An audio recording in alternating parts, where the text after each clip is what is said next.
Well, this is right in the middle of progress on a fence tester. This is a Gallagher Smartfix Fault Finder repair. The complaint on it was that it wouldn't always come on, and that it wouldn't read the amps. The fault finding part of it wouldn't read on the fence. So we. Oh. All right. I don't know where I was at. All right. Anyways, so what we've done to it so far is the battery was low, like 1.5 volts on 3-volt battery. So put a new battery in there and reset it. If the button would work, I mean, you press the button, it would feel like it was clicking every single time you push the button, but the display wouldn't always light up. When you push the button, the KV should come on. This is an older style. This is a 2002 version. I forget about, it's 2021, so about 2018, 2016, somewhere in that range, probably 2016, give or take. They went to a version software on these things, on the newer board that would show kilovolts and amps on the same screen. These older ones, if you wanted to do KV, but you want to see the amps, you'd push the button and switch over to amps, and it would show you amps and point you in the direction of the fault, sort of thing. So, but this switch must have been dirty because we sprayed it with some contact cleaner, let it soak for a moment, sprayed it off, let it dry, and did it 2 or 3 times. Now the button, every time you push it, it comes on and does its thing. Now the reason why it wouldn't show the amps on the fence, the guy said he would walk out there and he'd dead short it and would walk back a little ways before the short and go test it. It would never show a fault. Arrow wouldn't point, wouldn't show any amps. And when he would shake the tester, he'd hear something rattle around inside. And what was rattling around was this little black inductor. It sits right up here, like that. And later versions of these got this like goop that they squirt on there, almost like sticky tack, and would go there and cover the solder joints and also bond basically this inductor to the board. So that way, they must have had early ones must have a problem if you dropped them the right way. These things would pop off there. So that's probably why they put that on there. So what we're getting ready to do is we're going to reattach this back to the board. But the leads on here are pretty darn short. And you can't, if you solder it straight down, you go to bend it flat, it won't reach it. It won't bend all the way flat. You don't breaking these off more. So the fix I do to it is I'll take a soldering iron and I go to the back side and I heat it up and I shove the leads through the board a little bit to this side, and which makes it stand up off the board a little longer, a little taller. Come on.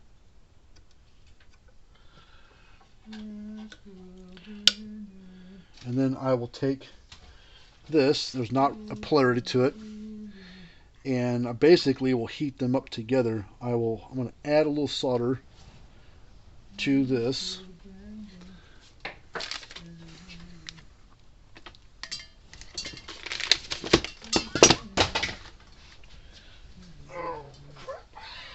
Alright, I can shut off my table. Alright, we'll take the solder and we're going to add a little solder to this. Basically going to tin the tips of these little wires, little leads here. Come on.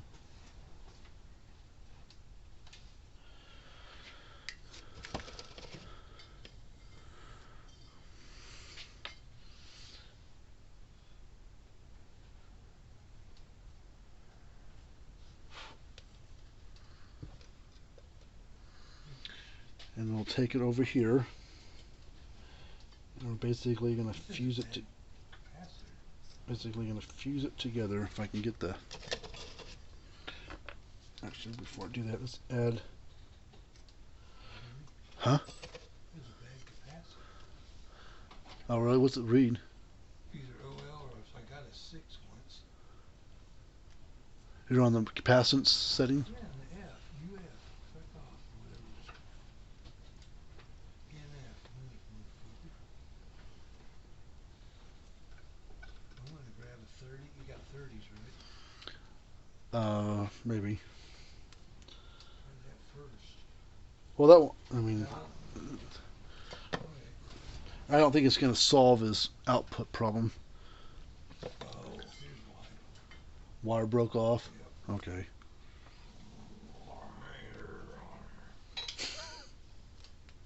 That's what you could have did. Should have changed it, man. Should have changed it, man. Better change it, man. Change it, man.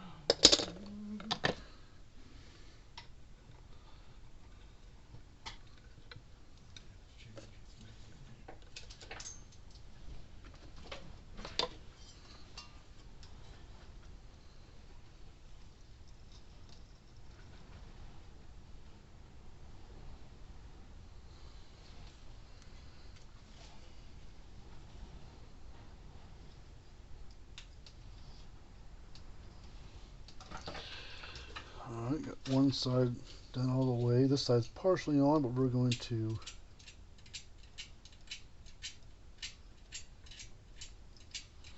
put more solder there. That way it's a little more permanent and has a little more grab to it. And it's all nice and tight. And then we'll take a little bit. Hey, where's that Gorilla Glue goop stuff you got? You can go right there. What you We'll take some of this Gorilla Glue stuff, and it turns to like a rock once it hardens up. We're gonna put it right there, basically kind of what they did. Once it hardens up, that thing will be stuck for good. Okay, so now we got to verify that this will fix it. One thing I noticed when we were taking it apart, this button's pretty worn flat on the outside, so I'd probably have a hard time turning it on to start with. So we will take a take this little thing here. We're going to put some pressure to the front side, put this to the back, and just kind of push right above the little stem there, which kind of makes it bend upward versus straight.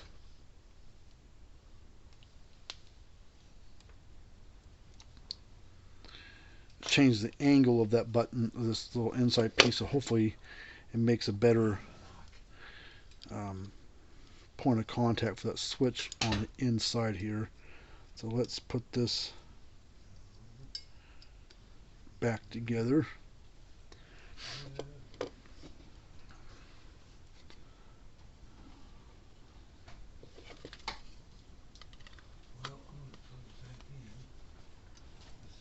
Okay, see the buttons still working. Put these screws back in it.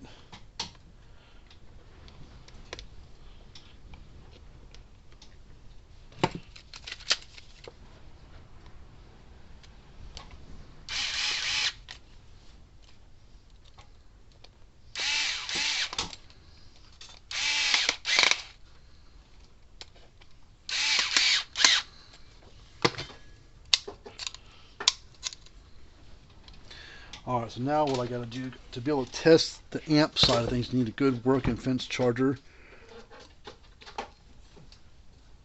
And we're going to hook it across both fence and ground at the same time. It can't go across just fence only, because you'll get only a partial reading out of it. Because when you're out on the fence and you're using one of these type of testers, whether it's Speed Ride or Stay Fix or one of these or whatever brand, there's a plate on the inside of this. On Speed Ride, got a plate on the outside. Basically, it's using your body, your hand as ground. So when you're out testing the fence, working. All right. Well, yeah, we'll still change that capacitor when we get a chance.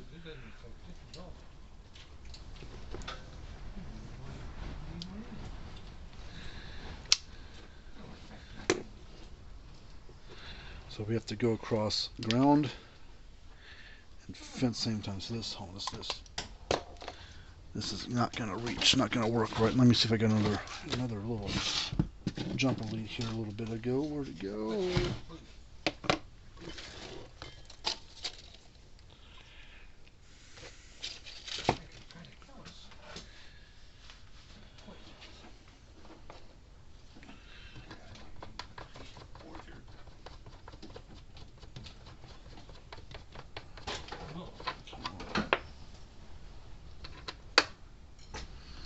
what I'm going to do is I'm going to go from ground to here, and I'm going to put that right there.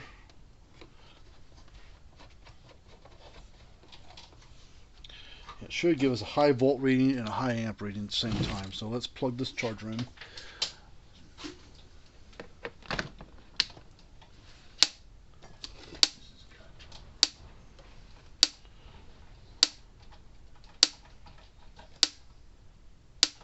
Alright, we're getting good volt reading, about 8,000 volts, so let's switch over to amps.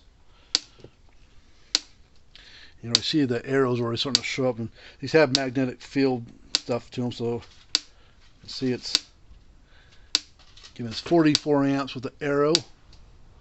So this test is working fine now.